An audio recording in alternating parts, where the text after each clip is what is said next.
Across the world, some camps are small and informal, others are large and structured. But every camp greets campers to their site, provides shelter, food service, leadership, and program. The ICF Camp Study Tour videos attempt to capture the common elements of all camps, as well as the differences that leadership, philosophy, geography, and culture bring to the world of camping. Today, our ICF Camp Study Tour is going to Spain. The butterfly is flying to English Summer, and Carolina Fleix-Wright is with us now. Hola, Carolina. Hola, buenas tardes. Great Nice to see you. you. It isn't quite the same as being with you at the International Camping Congress. Many of us were there, and many of us have fond memories of all of your hospitality. That's right. It was a nice few days to meet some of you, and we really enjoyed organizing it and meeting so many colleagues from the camp business and camp area.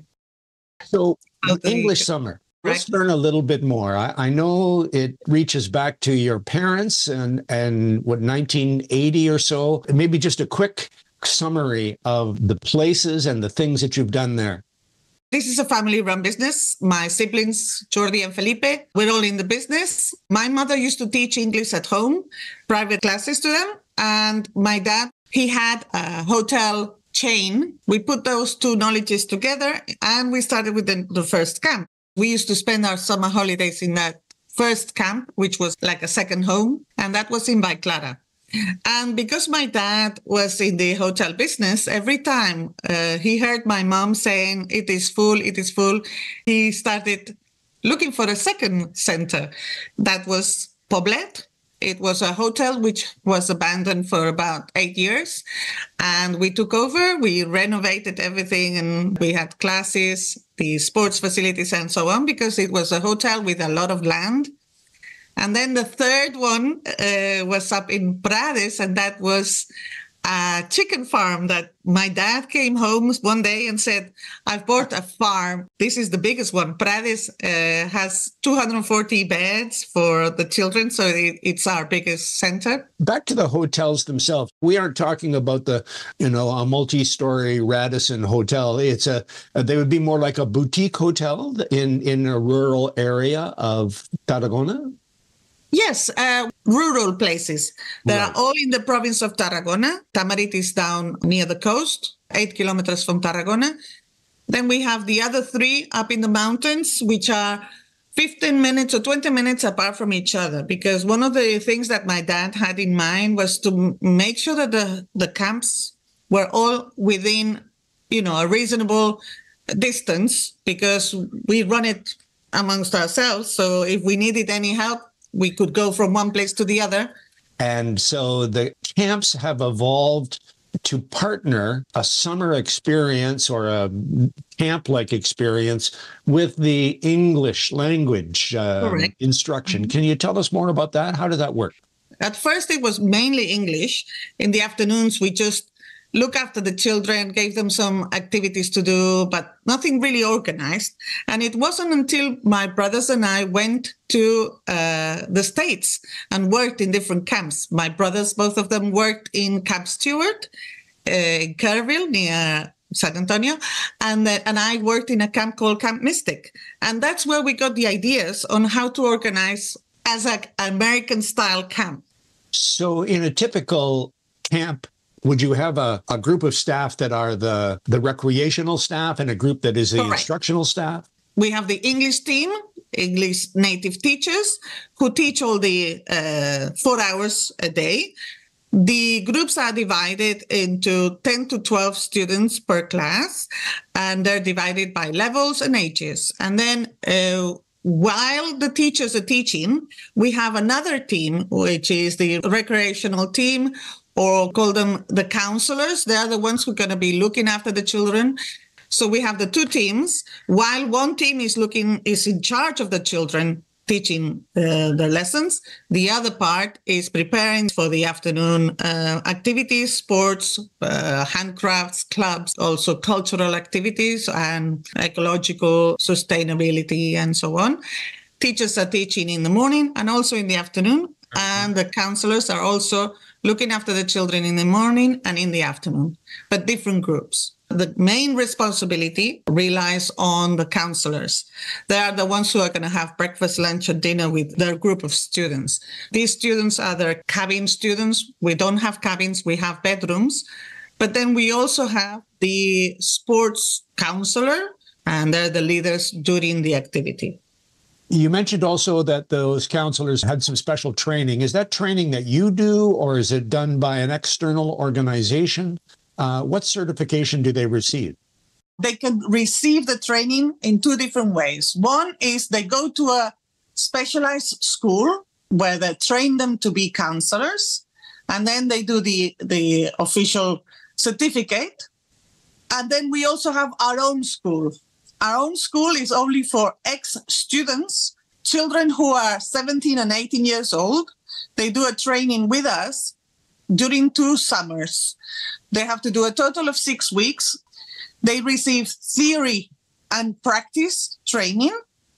And then when they finish, they have to do 1 week intensive course, which is done by the teachers, official teachers from the government. Once they finish the learning process, they have to prepare a project and present it. There must be programs that relate to vacation periods, and then do you have programs that service schools or things through the year? What does a year of English summer look like?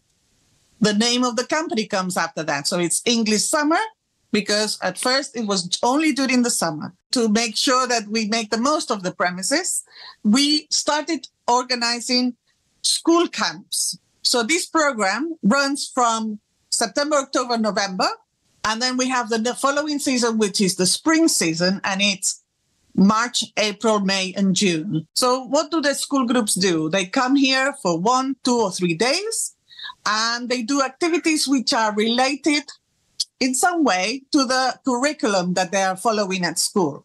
And then on top of that, we also have on the weekends, families who come and stay with us, or organizations like, I don't know, a music school who brings all the students and they do activities on the weekend. Or we even organize weddings and all sorts of events, team building events for companies. And then we have 2 or 3 months when we redo, if we have to paint maintain the premises.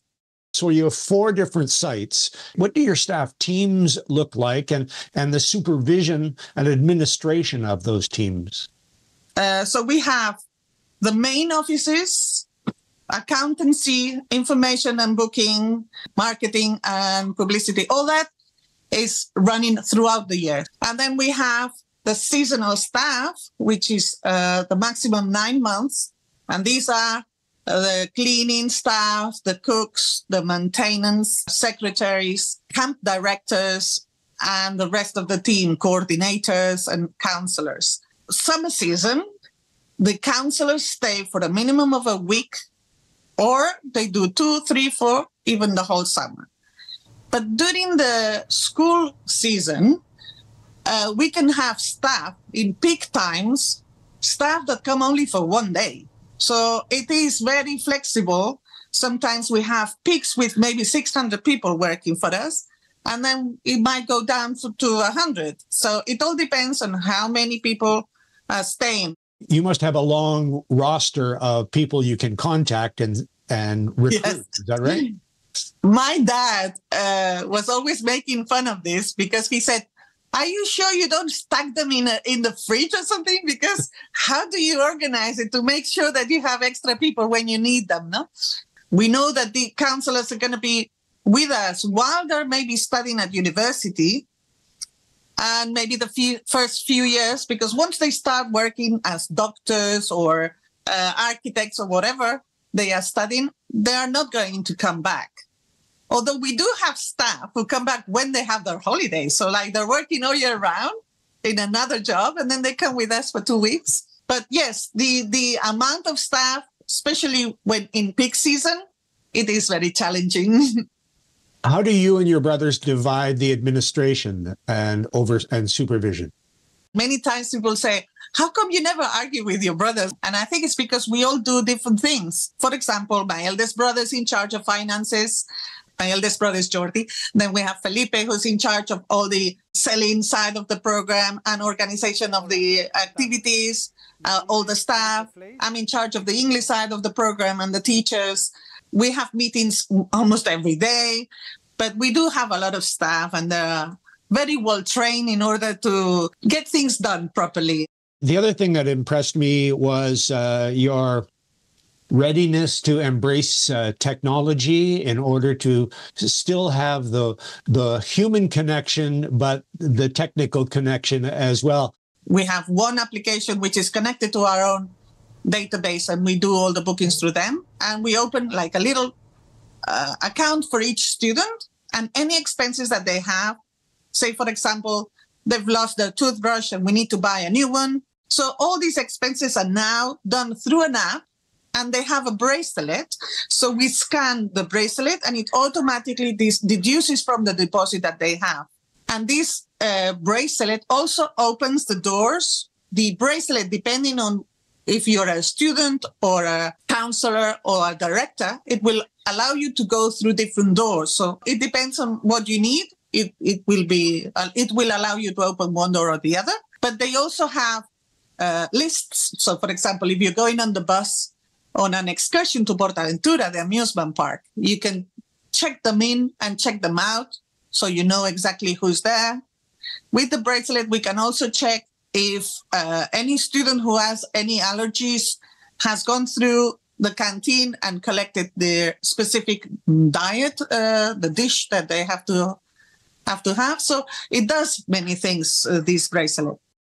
For the kitchen staff, for checking the temperature of the fridges, checking the temperature of the food, the oven, and so on. And this, they do it with a tablet that we have, and they scan different QRs. And it also helps you with ordering directly the food.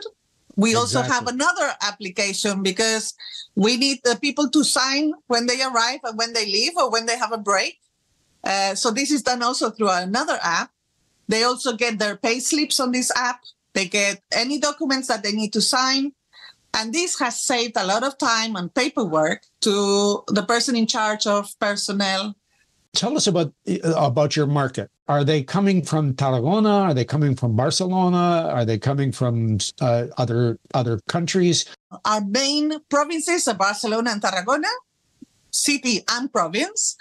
But we have many from the islands, Balearic Islands like Ibiza, Mallorca. They fly in. And then thanks to internet, we also publish on the internet, and we get people from all over Spain. We also have delegates or agents from different parts of the world who send us students. But if we talk about percentages, I think we can say that 95% are from Spain, and the other 5% is from the rest of the world. We also have a program for learning Spanish. So if they have a group, if they send a group, instead of going to English lessons, they have a Spanish teacher who teaches them Spanish, but then they do the rest of activities all together with the rest of the students. Spanish summer. Spanish summer. So here you are from 1980, 24, 25 years. Are you alone in developing of camping, or are there others that have done more or less the same thing? We have language camps like ours. So they teach English, or in the south of Spain, there's a few who teach Spanish mainly, and they get students from international students from different countries. Then we have all these sports camps, music camps.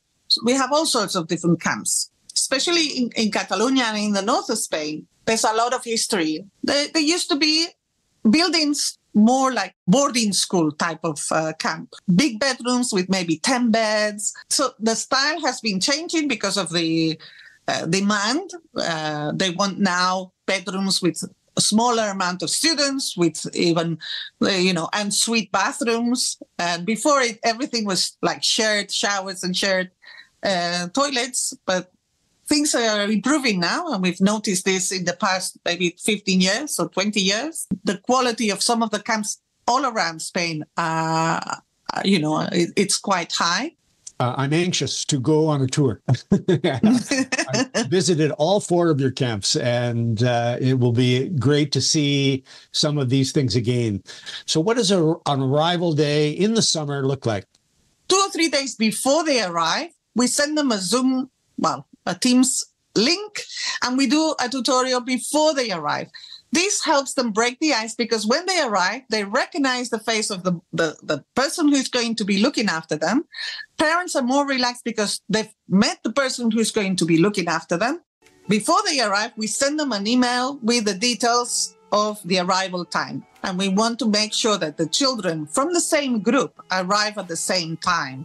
So when they come through the main gate, we give them a little badge with their name, the bedroom number, and the name of the counselor who's in charge of that specific student. And we give them a map with the circuit. They have to go around, drop their luggage, and go and park the car. So the counselor is on the front of the bedroom to greet them, collect the luggage, and leave them in the bedroom. They are not allowed to have the mobile phone throughout the camp. Only twice a week, if they want, at a certain time, they will collect it from the counselor.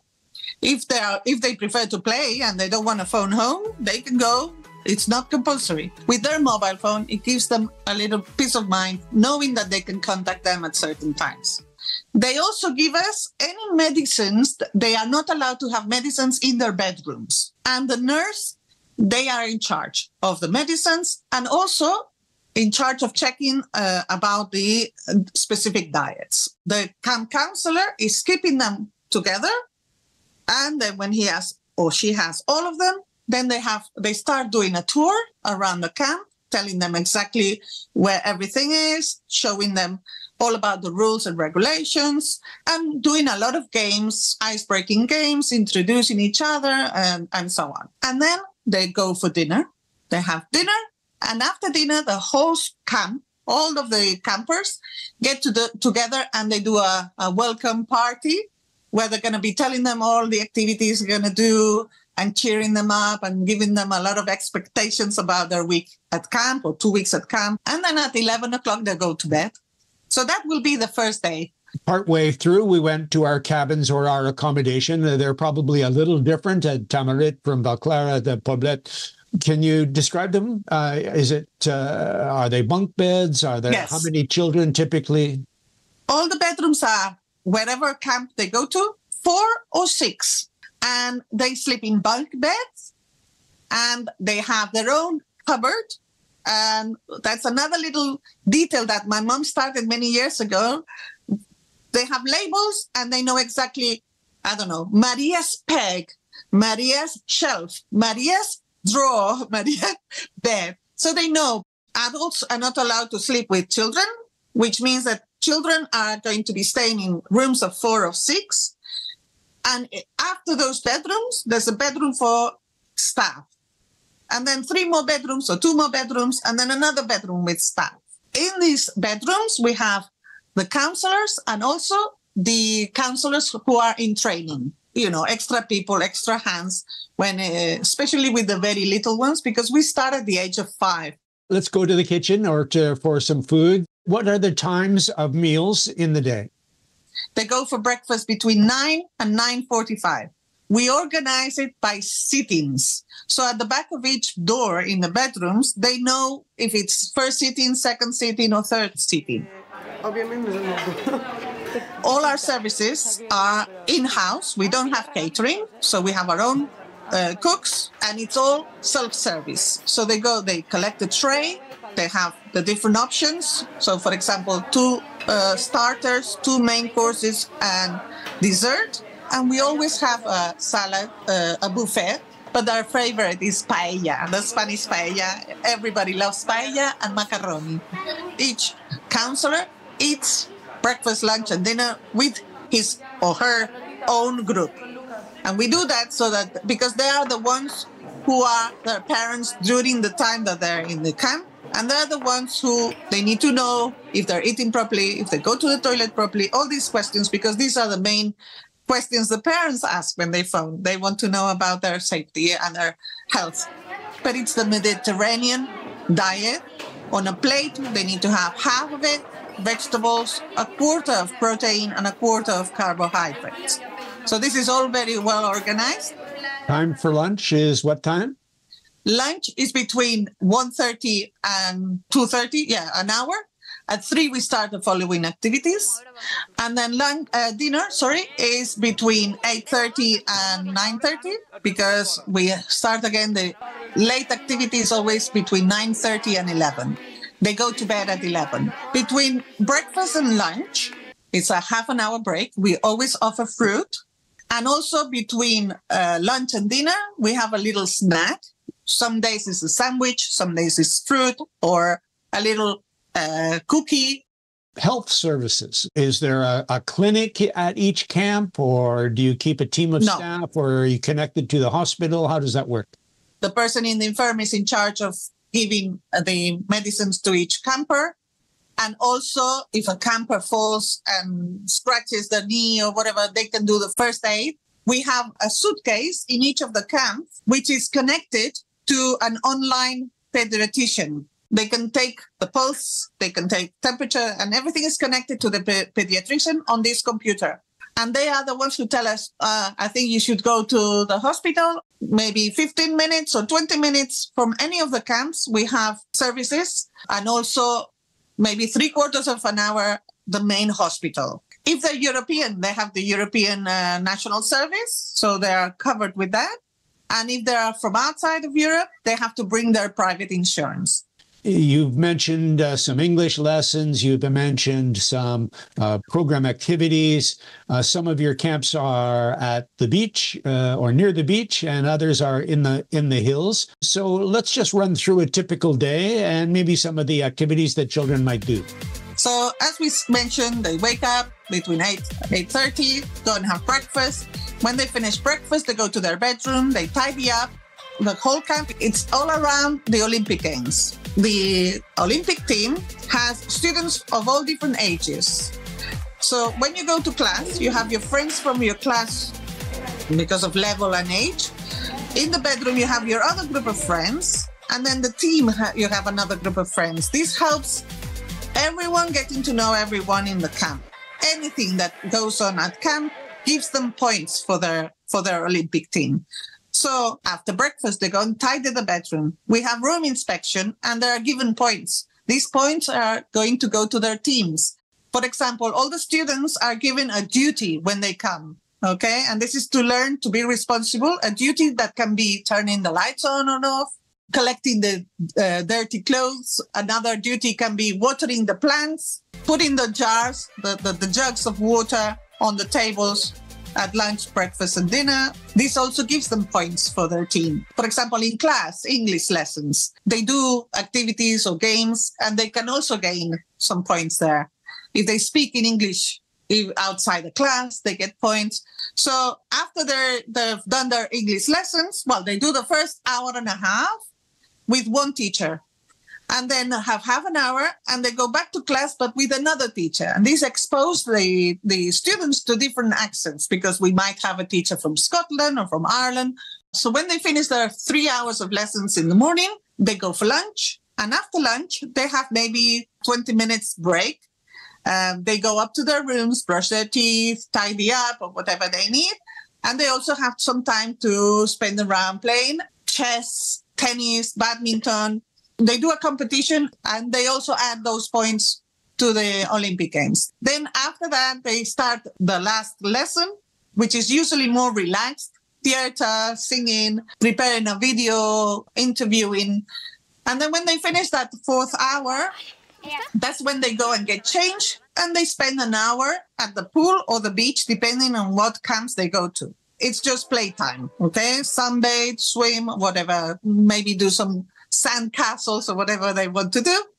And then they come back, get changed, and they start the activities, the afternoon activities. We have team sports, baseball, volleyball, football, basketball, all the team games. They do that for 1 hour and they go with their team, not with their school group or bedroom group. We know that some kids don't like sports. So that's why we only do 1 hour. The other hour is other type of activities like nature studies. There's the dance club that they love because they learn all these routines that they're going to be doing at night. So all these activities are done until just before dinner time. At 8 o'clock, they go to their rooms, maybe change, because the best part is always the evening. The party that we do at night between 9:30 and 11. And this because sometimes the party involves also the dinner. For example, say they have rock and roll party. Okay, here we go. And we go to the left. They do their own makeup and everything else. Because there are several competitions. They have the costume, the best team costume. Then they have the dances, the rock and roll dance. And then we have the part where all the staff does the introduction to the actual theme party. So they do a little show. Then we have other parties, I don't know, the pirates, for example, and they have a treasure hunt or they have to run around find their treasure. So it's not all dancing or theater. And we have a specific song, Vamos a la cama, que hay que descansar, para que mañana podamos madrugar. This means let's go to bed because tomorrow we have to get up early. So everybody sings that and they go to bed. The younger ones might want to go to bed earlier. Say, for example, 5, 6, 7-year-old, they might be tired. They want to go earlier. The counselor will take them. They really fall asleep in 2 seconds. We don't have to invigilate that much. No, I think I would be asleep as well. It sounds like a great and busy day. As you look ahead for the next 10 years or so in Spain and in the life of English Summer, what are some of the main challenges that you see ahead? The natality rate is going down. So we are thinking that in the future, there's going to be less children, which means that we're going to have to adapt to that. We're trying really hard to make sure that people understand that working at camps is going to help them in the future and it's going to give them values and skills for their future job. I hate when people say, I'm not coming back in the summer because I'm doing a proper job. What do you mean a proper job? This is also a proper job. So you have your responsibilities, you have your timings, and you're getting paid for this. So we want the recognition of these jobs as important as any others. Youngsters, if somebody's going to offer them 5 more euros, they're going to go to another place. Well, we try and tell them we're not offering just a salary. We are offering also an emotional salary. And we are offering much more than just this job. Right? It's also very challenging, all the requirements from the government. So much bureaucracy in everything that I know that, for example, if somebody wants to start from zero, it's so complicated to get everything done. And also another thing, parenting is so different to what it was before. Many of the parents who are bringing their kids have been campers before. Yes. And I don't understand why they're acting the way they act now, overprotecting their kids when they were kids and they did the camps. But they're like, oh, no, it's too long. 1 week is enough. And I go, really? You were there for 3 weeks or 4 weeks? So, yeah, I think that is also another challenge. Well, your mother and father had a great vision, and you and Jordi and Felipe have carried out that vision and really created a pretty special environment for kids in the Catalonia and beyond. What is your thanks to camp? I can say that thanks to camp, I've been able to be with my family every summer, to be able to see your own kids as campers first, and then working at the camp and continuing with our legacy. I think this is, for me, well, it's one of those things I have to thank camp. I haven't even asked you about Castel. Oh, yes. Because I know that you even do some Castel in camp with Joanne. We do. One of our members of staff, Joanne, is involved in the Castels, and he suggested that we should include that. And we do team building with adults also. With Castels, it's so important. And it's such a great metaphor, you know, for how people can work together to create something special and also to lift children up. To lift children up. You're right. Now, I know Froggy is your mascot at English Summer. Do you have frogs hopping all around? How did that happen? It's a very funny story. When we first started, we had our initial F for Fleix, our surname, on the T-shirt. There was an F. Then later on, we changed the F. We started thinking we need to have something more, adapted to children. So my eldest brother, who's really good at drawing, he drew a little boy holding a book, which was the English lessons, and a football. And that evolved. So we started saying we need a mascot. We need an animal or something that identifies us.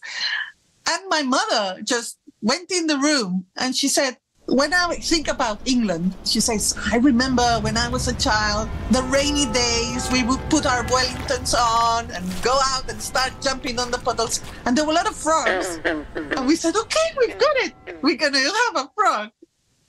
So we had one of our members of staff who was very good at drawing. He drew the mascot. And since then, we've changed it and given like a 3-dimension. And we now even have a costume. Yeah. We have Froggy running around and saying hello to the kids. Just adding to the fun and adding to the joy. Yeah. Everybody. You don't need to even write the name of the company. Everybody who sees the frog, they know it's English Summer. I hope that it's not my last tour, my last visit. It was to come back and to continue to watch English Summer grow and develop and lead so many kids into so many great experiences. Yeah. The doors are open anytime. Gracias. Gracias.